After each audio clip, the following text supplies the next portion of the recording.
వారిని బ్రతికించును. ఈరోజు దేవుడు నీ ప్రార్థన ఎందుకు వినట్లేదు తెలుసా? నీ ప్రార్థన వినకపోవడానికి కారణం ఏంటో తెలుసా?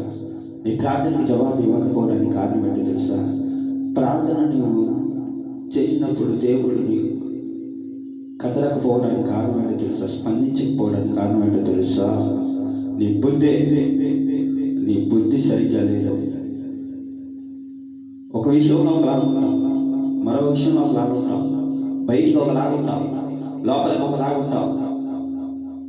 ఎలా జీవిస్తున్నావు అర్థం కావట్లేదు. ఒక మనిషిని అనేటప్పుడు పిలిచేటప్పుడు మాట్లాడేటప్పుడు మనిషి నీలో ఉన్న బుద్ధిని చూస్తాడు. దేవుడు కూడా నీ బుద్ధి ఏంటో చూస్తాడు. వినో, దేవుడు నీ ప్రార్థన వినాలా? నీ ప్రార్థనకి జవాబు ఇవ్వాలా? నీ ప్రార్థన ఆయన ఆలకించాలా? నీ ప్రార్థన ఆయన గుర్తించాలా? సమాధానం ఇవ్వాలా?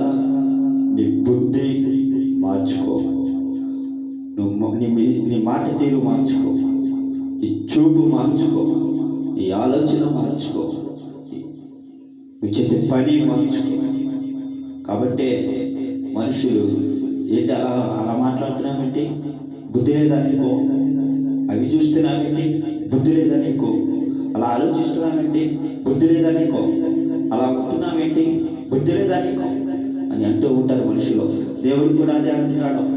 ప్రార్థన చేసేటప్పుడు ఏది పడితే అది అడుగుతావేంటి? ఎలా పడితే అలా ఉంటావేంటి? ఎలా పడితే అలా జీవిస్తావేంటి? ఎలా పడితే అలా బ్రతుకుతూ ఉంటావేంటి? బుద్ధి లేదా నీకో? జ్ఞానం లేదా నీకో?